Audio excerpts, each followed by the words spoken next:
I'm delighted to have the opportunity this afternoon to introduce our moderator, Mr. Michael Yates, the Marketing Director of Travelport.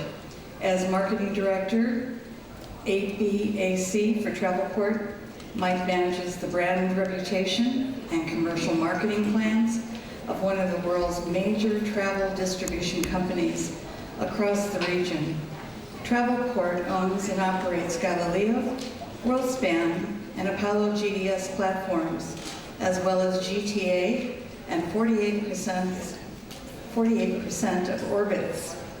Prior to this, Mike was Vice President of the Vice President of PATA, the Pacific Asia Travel Association, where he helped establish premier partnerships with leading global brands such as Disney, Visa International, Amadeus, CNN, and Time Fortune magazines. And without further ado, I would like to bring to the podium our moderator, Mr. Michael Yates. Thank you, Bob. It's amazing how quickly things change in our business. I should have updated my profile. As of next month, my company will no longer own GTA. It will be the proud property of Kuoni. So it's amazing how things change. But we still own 48% of Orbitz, and it's quite important to us strategically just at the moment, if you've been following the press in North America. But enough about me, more to talk about our very important guests. And first, I'd like to introduce Deep Kaura, who's the owner and founder, as I'm sure many people listening to the room know, of Make My Trip India. And Deep is in many ways a pioneer of online travel in India. His company, Make My Trip, is the dominant player in the market and also the largest e-commerce business in India. And he established the company in 2000. He's also a member of the Executive Council of NASCOM and chairs the NASCOM Internet Working Group. He's also a founding member of I Am Gurgon, an NGO focused on improving the quality of life in, and I'm not going to pronounce that right, Gurgon, right, which is just outside of Delhi. Would you join with me in welcoming to the stage Deep Kaura?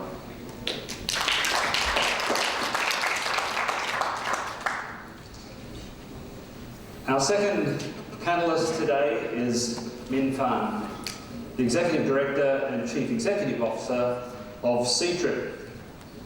And, like Deep, Minh Phan has been with Ctrip from the start. In the year 2000, he co-founded the company and served as its first Executive Vice President.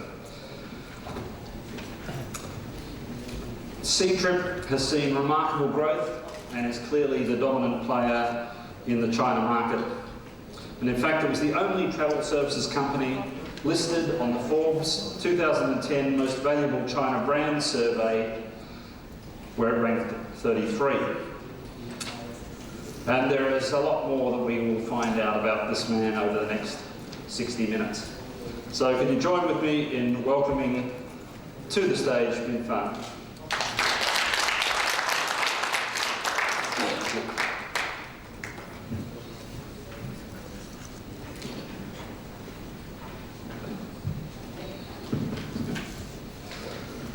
So we'd like to keep this very informal and really just have a conversation, a chat with our two guests here. Sorry, why don't we do? No, I'm very happy for you to be there. And to invite all of you to participate in this conversation. I think we're very, very fortunate to have two people of the calibre of our panellists today. Arguably, online travel is the big success story of the past 5 years, and you don't get much more successful guys than these two. What I really like and I'm very excited about being here is that both are entrepreneurs, pioneers, and in many ways visionaries. You go back, I think it was about the same time, 2000, that you're both establishing, co-founding, building your company. It was a very different world for online travel. And I'll get your thoughts about that in terms of what was the motivation, what was the vision that you had, that you saw for the growth of online travel over the next decade. Because 10 years later, they've grown their business to the point where they are clearly the market leaders in two of the biggest markets globally, India and China. Binfan is now pushing beyond China, forming strategic alliances over the last couple of years with Hong Tai in Hong Kong and with EZ Travel in Taiwan. And Deep has also been pushing beyond travel as a director of India Mart, if I'm correct in saying that, and also in developing some telecom applications through 197world.com. So I think we can learn a hell of a lot from both of these gentlemen. Let's have a broad-ranging discussion. I'm hoping that there are no taboo subjects here, but we'll see. And I've also been asked to follow on from some of the discussions that were held this morning. The panel discussion that Richard Quest so ably moderated, and to pick up on some of the themes that emerged from this morning. And maybe that's a good place to start. In terms of some of the issues that we touched on that we're facing in the travel industry today, around the growth that we now need to deal with in this part of the world, the impacts that has on the environment, on the HR challenges that will come with that.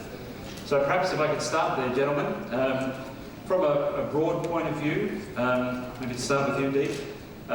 What do you see as some of the biggest issues that the industry the travel industry more broadly is facing today, and that we need to tackle seriously over the next 2 to 3 years? Sure. So thank you for the introduction, and thanks for having me here. It is indeed an honor to be here. I think the points covered in the morning session were actually a great segue into probably this discussion, since one part of it was on distribution. And clearly, if you look at in terms of severity of challenge, of gravity of the situation, there's no question around the fact that just what the increase in travel is doing to the environment is something we all have to worry about. And I think we were having a really good debate till Richard had his way. I think we were having a really good debate in the morning, and it was pretty clear that people had different points of view as to how to mitigate or how to offset that. I think a lot of people are trying to do their own little thing, small thing. I mentioned what Nick Patrick is trying to do, and we're trying to do this carbon offset program. And I met with just after that, Maggie, and she said, "You're probably the first, I guess, online company who's doing that." And I don't know any other OTA who does that. It's a small bit. We think it's a start.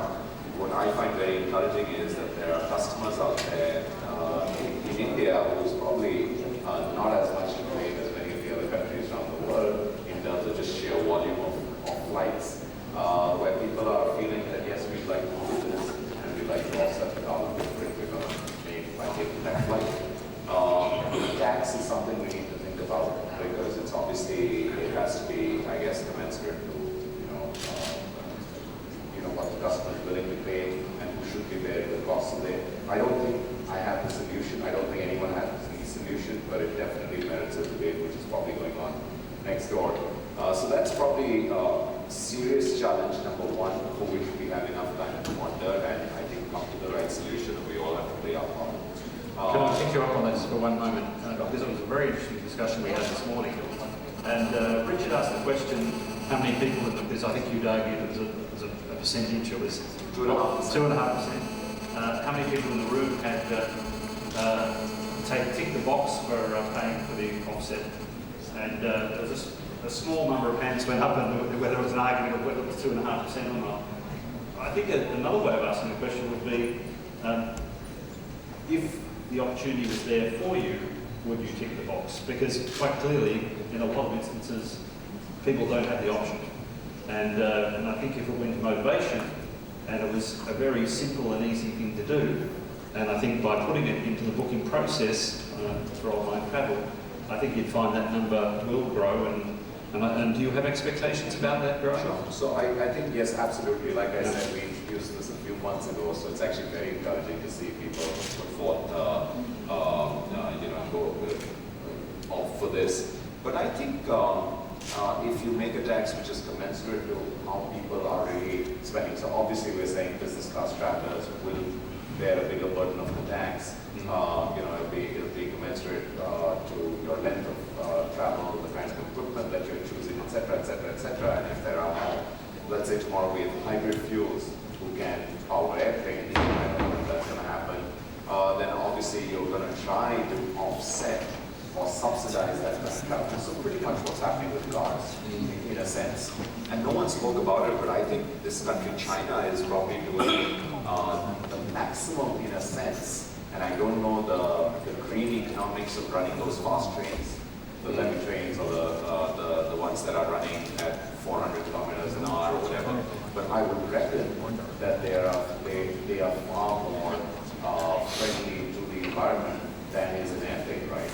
Yeah. So if you think about it, probably Japan, China, the TJV in France, they're probably doing more for the environment than most other countries are. So, there may be people in the room who might have a greater expertise in that.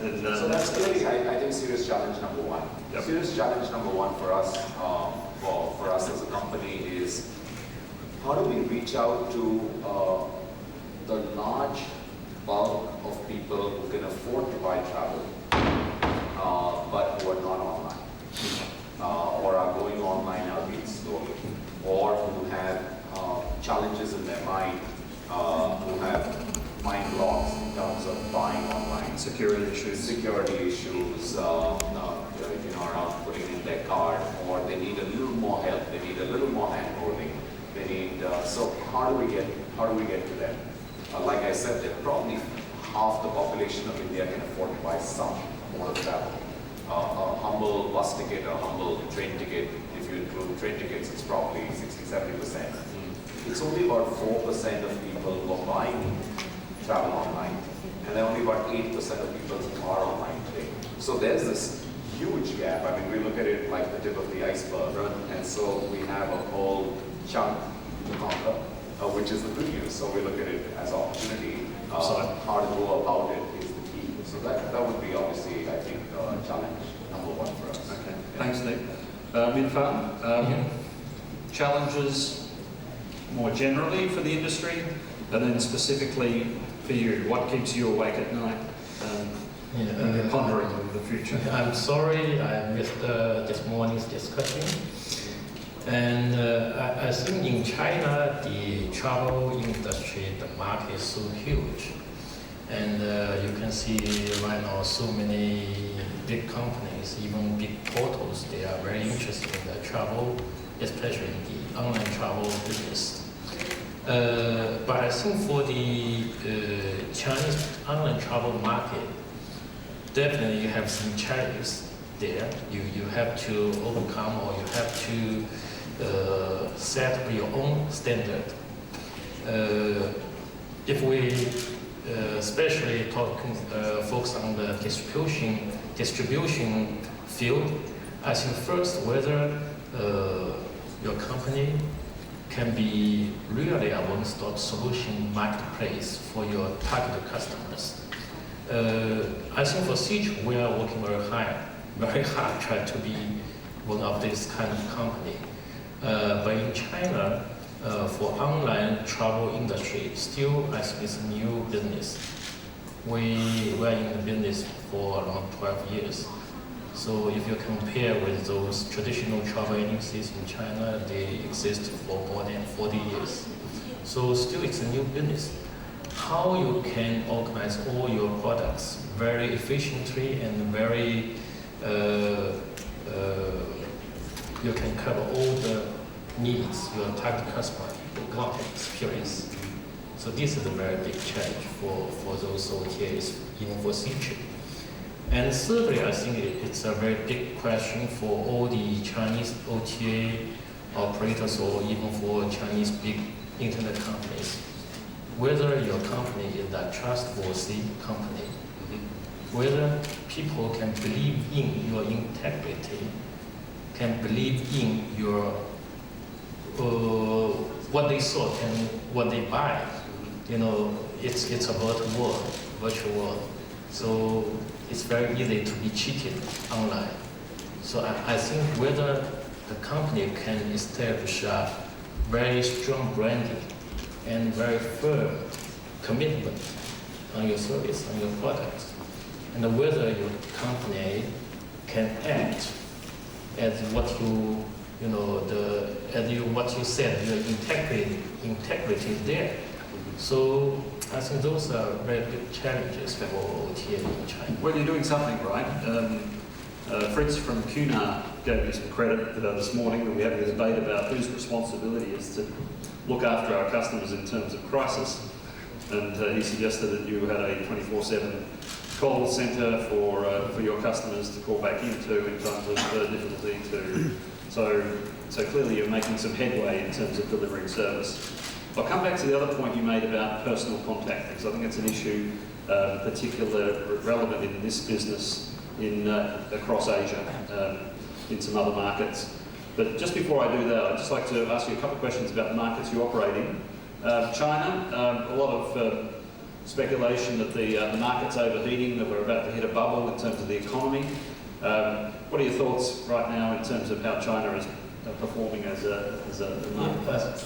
I think if you said the Chinese economy is overheating or even you have some bubbles there, I think maybe this is very good news for travel. You know, if people feel they have more money, they will travel a lot. And I think in China, if still the GDP growth is there, close to 10% annually, the travel expense increase or growth definitely will be over 10% every year. Definitely will be 2 digits growth. So I think whether it's overheat or not, in China, the travel industry is very promising. And So we're not about to see a crunch where the housing market's going to collapse and then suddenly people won't have the means to travel? For my personal view, even the market in downturn, perhaps some people still want to travel around to offset what their feelings. I think the big challenge will be if there's a very big nature disasters in China or in nearby countries. Definitely those kind of situations will affect travel industry. We had one in Japan. Just one more question on China. Obviously, a lot of people in the room either partner with or work or develop, see opportunity in the China market. Over many years, there's been a lot of talk about the market opening up more in terms of entry of foreign players into the market. Do you see that as something that's gaining any momentum, great opportunity for other players to come into the market? I think the market open much better than, I should say, 5 years ago or 10 years ago. And even the policy is much more favorable. I guess this year probably the foreign-owned entity can operate their own travel business in China. And as promised in WTO agreement, even the GDS will open sky to other players, although not realized, but sooner or later, I should say. So I think the industry environment in China right now is much better. I should say the best period during the whole country's history. And even the private-owned companies, they are very active either in Shanghai or in Beijing. They can be first-tier players in the industry. But this cannot be imagined, cannot be a real thing 10 years ago. So I should say the market is much more open. As one of the world's GDS companies, we're hoping it's sooner rather than later, but we'll see. Deep India, first, congratulations on the and governance. To what extent are those issues still impacting? Clearly, has progressed, but basically, having a fiscal rate. And just to elaborate what the country deserves. Those of you who try booking rooms in India will find that big dirt and a vacuum in the budget category. A few years ago, there was a stain at night. So the holiday had a certain price point, and that's needed in the market, both respect. India has moved very slowly. Last couple of years, we're now seeing movement. This is really on the budget, anywhere between the largest chain in the world, coming with this brand in a very big way, and there are it takes India probably double the time it takes for triple. It's around getting approvals, and I guess it's the flip side of the coin of democracy. If we can say really deliver on time, and kind of on the other side, it's just done a commendable job in terms of the new airports, brand new. It may not be the best airport in the world. It's the first point of contact. It's where people come in and out of. So it's getting much better, which is good to know because it's just happening. Coming from cities. So priority sector, it's supposed to be, but we don't have that. I did a lot for Kerala, and I'm sure we will a lot for Delhi, Bombay. Anything that we've discussed so far triggers a question? Just picking up on the theme of Taj Mahal, for example, or Cambodia, a lot of the sites there, people just walking over them and not protecting them in any way. Does there need to be some strategy in terms of, shall we say, queue management or something like that? The word. And but jokes apart, I mean, I think the ESI, the Archaeological Survey of India, has actually done a great job of protecting and maintaining the heritage sites. So they're definitely getting maintained and protected. I don't think that's the fear. I think the real problem, like you said, is do we want to end up in a situation where you queue up for a couple of hours to get a site of that? Or, as currently is the situation in the Taj, and those of you who've seen it, the monument is clearly worth the wait. But that last proverbial mile to the Taj is really painful. And it's not a very pleasurable experience being there because the hawkers are allowed, the touts are allowed, and everything's going on. I spent the last couple of days sightseeing in Beijing, and it was just, by and large, a pleasure. Yes, there were doubts in a couple of places. More than doubts, I think they were more like vendors kind of really hawking their stuff, and they negotiate until they realize that you're Indian and you can negotiate tariffs. So we actually have two tariffs, which is foreigners and Indians, and I think it's a really bad idea. Yes, you have hours, 10 hours, which are deeply subsidized, where obviously it's not the chapel where a certain number of people can get in at a particular point in time. But full credit to ASI, I think they're doing a fantastic job of making sure that they're protecting the monuments and then. All right, I have an important issue I want to touch on, and it relates to your comment earlier, Mishman, about people wanting contact. In some markets across the region, China, channels.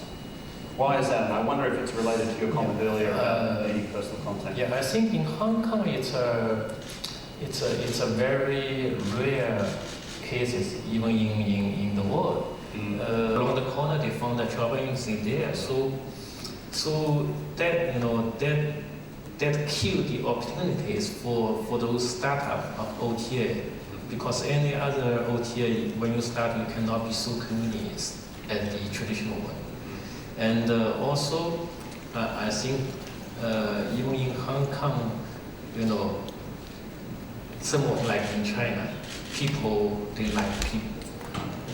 contact, they like to chat, they like to discuss. So you can see in the high season, in those big travel agencies outlet, people can line there. They can quit there. They will wait very patiently to get a clerk to talk to. So I think that's very unique. And last year we acquired Wing On Travel in Hong Kong, and also we found it's very interesting that even the call center service is not so major production from Wing On Travel. The major production is still from their outlets. People still want to go to outlets, then discuss with the clerks there, then they make their decision and they finally sign a contract. So it's a very interesting consumer pattern there. But I think still there is a chance for OTA to start, and especially when, for example, if Wingon can design very good, very user-friendly OTA platform, maybe we can see how the consumer will choose. I think that's also remind me to the mainland Chinese consumer behavior. We work very hard try to convert those offline users into online users, which can save cost, which can, and still it's not so easy. We do see every year we have a few points increase in terms of the percentage, but still it's not overwhelmingly you can change everything online. People, they want to people contact, and also some after sales still need to call center. So I think there will be a kind of balance for online and offline business. But it's not just Hong Kong. I mean, it's across Singapore, in Malaysia. We have Zuji, and there are some emerging sort of regional players. But in fact, if anything, it's probably opened the door for others to step in. And Expedia has just established a presence in Singapore and doing some interesting things with airlines. I don't know if other ones in the room, but with their Asia X. To both of you, or either of you, in terms of Expedia's presence in the region and that kind of an interesting approach. I understand they're doing deals with agents in Singapore in terms of incentivising them. Is that a different model, or is that similar to your own view as to how an online travel agency should operate? Yeah, I think for Expedia, they have Elong in China, and Elong probably on the same model as we operate. But I think even for Expedia, if you talk about the difference from Expedia and the Ctrip, I think what we are doing is somewhat quite different from what Expedia is doing in terms of leisure operation. For Expedia, Travelocity, and Priceline, they do the packaging business. They pick the hotel, users pick the hotel, and they choose the flights, then combine a package, a dynamic package they can book very easily online. But for Ctrip in China, we are doing, I think, a kind of new, not brand new, a new OTA model for leisure products. We not only package hotel and airlines, we also provide group tour business, and what we call also the FIT turn to group business. That means people will register, they will book individually, then finally we will form one big group and send it to a certain destinations, and they can enjoy certain discounts of the FIT prices. So I think this practice is also interesting in China. We are working very hard on this, and traditional travel agencies, they are very good at doing this kind of business, but they will provide those products by their outlets in China, in different cities. But in Ctrip, we want to provide those kind of products and service via our online platform and call center. So the operation model is quite different. So I should say, what we are doing recently in the past 3-4 years, we did achieve a lot in the market, and we did acquire quite some, customers who will view high on value and who will view high on quality. So we will see how we can do further in this field. Okay. Did you want to make any comment on? I think some of the stuff that Minfan has said, and it's quite relevant in India too. Just before that, in terms of other countries, I think the reason why some countries are taking to online travel quickly and some haven't is clearly a cultural thing. I mean, Hong Kong, and we just look at it from the outside. Zuji perhaps, took on too much of that plate. It was spread too thin across many countries. we've got to understand that each one of these countries, just because they're located geographically next to each other, they're small, and we like to lump them together as Southeast Asia, they're actually very different countries, and they're very different cultures. I mean, Indonesia took to mobile and texting and SMS and applications on that like wildfire, but they're not big online for whatever reason. I mean, you know, and again, there could be payments, there could be other issues in different, so it's different countries. Singapore was a city country, and the fact that, you know, I guess there's one big carrier which is flying out of there, so it kind of, people just go to SQ as a default choice, but there's no reason a lot of people should be booking online. I think it's also been about focus of the big OTAs or C-trip, you know, beyond China, Taiwan, and Hong Kong now. And I'm sure that wherever they go, they do well, because we're totally inspired by the way they just built out, I think, what they have in China in an amazingly short period of time. I think the other point in terms of tours and in terms of offering what the customer wants, that's the lens we typically try to wear when we're trying to either launch a new line of business or to solve a particular problem. So we're saying, here's our customer who trusts us to buy a domestic air ticket. It is the low-hanging fruit. It moves online very quickly. We sell 20,000 domestic air tickets a day. Not one of them is sold on the phone. It's completely touchless. So it's just like you would buy an air ticket in the US or whatever, because there isn't enough margin for us to sell it over the phone, which is fine. International air ticket, there's a healthy mix. Hotels, it's a healthy mix between both online and phone, and we have the call center model. But the same customer is also looking to buy a holiday from us. Is also now trusts us as a brand who's responsible and will be there for them 24/7. So says, okay, if they were to sell holidays, I think I trust them, because the fact is that there aren't too many pan-Asian, pan-Indian brands across the country which provide domestic packages, international packages, as well as all modes of transportation, air ticketing, rail ticketing, bus ticketing, and hotel standalone. Probably very, very few.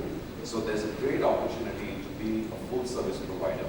And if your customer wants to travel in a group to avail the economic benefits, like Minfan said, then we should be there to provide those too. So we are actually a hybrid company, where the bulk of our transactions, 90% plus, is done online. And then we have a large call center, both in-house holidays and outsourced for service with IBM, who provide service to our customers. And finally, we have 20 travel stores. So we have 20 travel stores which have been around for 4 years in 20 large cities of the country to sell holidays to very disparate kind of people in different parts of the country, just different cultures, almost like countries in Europe. Those of you who know India will know that the parts of the country are completely different in terms of holiday buying habits. And also to build a connect with that customer from a brand point of view. So we get tremendous bleed-over benefits to our brand when we set up a small travel store in a different city. So I think we're looking at all these channels in addition to B2B, where we actually power up travel agents and in a sense act like a GDS by giving our entire solution to the travel agent. We have 7,000 travel agents using that solution, and we think that's another way to go. Corporates is one area we're kind of treading very. We're not entirely sure how big we want to be in the corporate space. We think the margins are thin, and we also believe organic power lies with the large corporates. But small and medium enterprise corporates we think is very exciting. So yes, I think you have to look at it in terms of what does your customer want. Yeah, I think you're right to say that within India it's very disparate markets within India, so across Asia the same things apply. Questions? Anthony? India is huge. Yeah, and China is big. I'm a traditional tour operator. 35 years, probably the largest one in Malaysia. We do congress as well as leisure. Now we want to go in. Now we have B2B, but we know the future is B2C. How do we deal? Because the technology we may not have. How do we go into market like yours to link up in the technology field? Because every country is different, as you say. Indonesia is different, Malaysia is different. To be able to slot in an FIT program and satisfy everybody, it's not easy. So we are still traditional. But how do we, say from Malaysia or from Sri Lanka or from Indonesia, how do we work with organizations like yourself? Okay. So, thanks, Anthony. I think it's a great question. Are you keen to be a DMC kind, or you're talking about being online? We are DMC. Okay, so one way of being, we need DMCs, and we're working with DMCs in different parts of the world, because at the end of the day, when your large group comes here, or even when your individual comes here, comes to certain countries, you need help on the ground. We all know that. In all our international markets, we work with DMCs, except now, well, we used to work very closely with the DMC in Singapore, Luxury Travel and Tours, and last quarter we made an acquisition of the company. We believe that we'd like to be able to service our customers on the ground out there. We're happy to work with good DMCs, and we work in Malaysia, of course, which for us is a very big market. It's in the top 5 markets for Indians traveling out. It's Singapore, Malaysia, Thailand, Hong Kong, and probably UAE, and also Sri Lanka. So these 5-6 markets are really very big markets for us, people traveling out. However, if you want to be a B2C brand, one option is an affiliate model. So, all the OTAs will offer you an affiliate model, and it's not a bad option to quickly start up. However, if you don't like the affiliate model and you want to build, affiliate is B2B online. So you can get the whole system, which is white label, it'll be your brand. I don't know your company's name, it'll be your brand, you'll be servicing the customers, but the back-end technology can be used here. However, if you want to go all the way, then that definitely requires a significant amount of investment, both in time and money, in setting up the system, even if you outsource it and get it built. I do believe it's about focus. I do believe that companies like not just Ctrip, Expedia, Priceline, Booking.com, Travelocity, all these companies have probably succeeded and done very well in what they do because of focus. Online has to be your reason for living, or your rise on that things. That's got to be the only thing you do. I don't know too many offline travel companies who have successfully moved online without opening up almost a different division, which a partner, your son, and someone is only going to do that. Becomes the reason for living, not a Friday or a Saturday project, which you look at and say, how's it going? It just doesn't happen. Because your focus will always be on your main business, because it's a profitable business, 35 years, it takes up a lot of your bandwidth. So it's a tough one to kind of just say, okay, I'm going to start a brand new business, or have someone who's in charge of that, or have a joint venture partner, or do the affiliate. So you almost have a range of options depending on how much you want to invest. Yeah, I agree with Deep. I think for your advantage, your strength is for DMC. I don't think let's see market. There are very few traditional companies can go online very successfully. In China, no. I don't know, in India. So I think the best way to cooperate with a bigger, player in the market, like Deep, like Ctrip, or like Expedia, I'm sure every big OTA, they will want to cooperate with the different DMC. That's for sure. Even the larger OTA cannot establish their own DMC all over the world. So whether you can be the leading DMC in a certain area, you win the chance. So I think this is better to focus on your business. Okay, other questions? Yes. Before shifting my own focus a few years ago, I was a retail travel agent myself, specializing in Australia of all places. I've not been tracking the online movement very closely. I was wondering, during these first years of proliferated online operations, have you begun to notice any patterns as to the kinds of travel that are booked online as opposed to travelers who wish to use a travel agent or direct person-to-person contact? For example, business versus leisure. Is there a price level, for example, that people will want to work with a person as opposed to booking online? Back in the United States, for example, you will find many business travelers who will simply book their flight and their hotel. It's a one-stop trip. They'll go to San Francisco, book their hotel at the Mark Hopkins, go right back, and that's it. I would imagine that for more complicated itineraries, people would just want to book with. So have you, the real question is, have you seen any patterns emerge, or is it too early? And if no patterns have emerged yet, do you expect any patterns to emerge? That's my question. Okay. No, I think it's a great question and you part answered it. So I think the criteria along which you can see the patterns are definitely there in terms of, like you rightfully said, complexity of package. I think that's the most important. Complexity of what are you buying, of product you're buying. The more complex the product, if you look at a spectrum, the more the need for a customized, personalized service, a person on the phone or even across the table. That's clear. Price, absolutely. Beyond a certain price point, what is that price point? Hard to say. Is it $2,000 per package? Is it $1,000 per package? There's also a limit on credit cards in India, so it could be lower. So we find domestic air tickets completely online. International air tickets, we talk about maybe $700, $800, $1,000 per head, a family of 4. Definitely they want to pay offline. They want to save the commission on the credit card. They don't have the limit on the credit card. Age. I think age is a very interesting one where we're finding, clearly the younger people. Our typical demographic for us is the 25 to 40 male being our largest audience who's buying online. I think ladies are influencers for holidays, but the actual purchase is being done by men. Interestingly, we're finding patterns, most of the booking being done during the work hours day. So it's not like people are doing, I don't know what they're doing at work, but they're booking at work. So, and we find peaks, in the morning around 10 o'clock, offices start from 9 in India, 9:30. We don't find a big peak around lunchtime for booking, so people are definitely eating their lunch.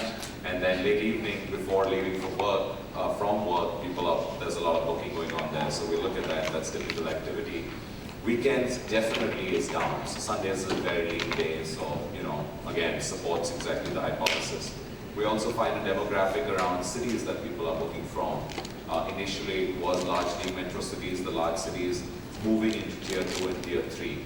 In fact, if you think about it, the smaller towns have a more compelling reason to book online because they have so few offline options. Think of a small town anywhere in the world and you probably have 2 travel agents and they're both fleecing you and you're being fleeced. So you have a bigger reason and a compulsion to go online. So we're seeing the trend move towards smaller cities as we go. So these are the typical criteria if you go along which, but I said it in the morning and I'm a firm believer that there's a problem which is not being solved and I don't think it'll get solved by technology online alone, which is your complex, personalized itineraries. I always believe it'll be a warm body with a lot of knowledge right there in their head. It's just because if you've been, Australia like the back of your hand, or someone here knows, let's say Turkey very well, and you want to go there, and you have a week to spend, who's going to put together that package for you very specifically for Deep and his wife and 2 children, because these are their likes and these are their dislikes, and food is critical, and vegetarian food is important, and language is not a problem, etc., etc., etc., and you want a kids club in your hotel, and you want the beach as well. So who's going to do that for you? I don't think online, there are many sites who are trying to do it. They'll give you options, but at the end of the day, I think it's a warm body with years and years of knowledge in their head who will do a better job of it. So I think that part of travel is going to stay with the human being across the phone, across the table. Okay, we have one more question. Okay, yeah, Kathleen, can you hear me? The American culture where I come from, we've obviously lived beyond our means over the past decade or more with credit card usage. But what I've seen in Asia, and we touched on it deep, with the credit card versus payment through the travel agency. Most Asians I've seen will come in and pay cash as opposed to putting it on a credit card, so that when they do travel, they have credit available, be it in New York or in Delhi or in Beijing. Is cash quite the leader in the online travel versus the retail travel environment? that. I think right now cash and credit card payment in China, I think the thing is quite close to what's the status in the States or in Japan. For young people, if here any Chinese young people, definitely they have 2 or 3 credit cards in their wallet. So credit cards already so popular in China, and the people, especially young people, they will use credit card, even they will really use the credit. For my age, I will not use my credit. But young people, they are used to. So I think in China, especially for travel industry, why, for example, Ctrip can grow so fast, the credit card payment usage is one of the reasons for Ctrip to acquire more and more new users. Once you pay your credit card with a certain website or certain company, you have all your information with that company. If that company is trustworthy, you will stay with that company. It's very easy. It's not easy for a user to put their credit card to 3 or 5 different traditional travel. I think the cash economy in India, I mean, there are various estimates of it, but most people tend to agree that the cash economy is almost the same as the non-cash economy. So there's a huge market out there of business people, small business people who are not paying that, not declaring income, not filing income taxes, etc., and using cash. So these are small traders, and they earn in cash and they spend in cash, and so you'll find them want to use cash a lot and pay at the counter at hotels, pay at the counter at airlines. Airlines are trying to get full information from you when you travel. There are ways you'll circumvent it for domestic travel. International you can't because you have to keep the passport. But absolutely the B2B solution for travel agents, one of the rationales behind it is to tap into the cash economy. Because we don't care where the travel agent, how the travel agent's getting paid from the customer. It's B2B to C. The last mile could be cash, and it's probably cash. We care that the travel agent has put a deposit with us and then is using up that deposit. So that's clearly a big driver for the B2B to C market. However, I'd like to add that while credit cards in India have not grown a lot, particularly because there was a credit crisis a couple of years ago across the world, there are probably only 20 million unique holders of credit cards with about 40 million credit cards. Again, whoever's got one has probably got 2. However, it's important to note that there are about 300 million debit card holders in the country. And everyone who's got a bank account has got a debit card now, and people are using those because we don't have credit risk, of course. Also, cash cards have really moved up. And for small value transactions, you can use stored value cash cards. And we see the usage of those being pretty high for small ticket items. For rail tickets and bus tickets, you see a lot of cash cards being used. Also, we're finally experimenting with cash on delivery. And we're using that for certain long booking window items. So we're happy to do cash on delivery where someone's booking a holiday and they're saying, they're spending a couple of 100,000 rupees, so let's say $5,000 or $2,000 with you, and they want someone to come up and either pick up the check or pick up the cash. We're happy to do that because obviously labor is cheap and it can be done. In fact, often enough, it's cheaper to send someone, which is not, let's say, a courier company there, than to pay 1.5% or 2% on the credit card. So you can run the math. And so the advantages of, having a lot of people. I hope that answers the question. Thanks, Steve. Unfortunately, time has run out. There's so much more we would like to cover, but the time has got away from us. It's been a fascinating discussion.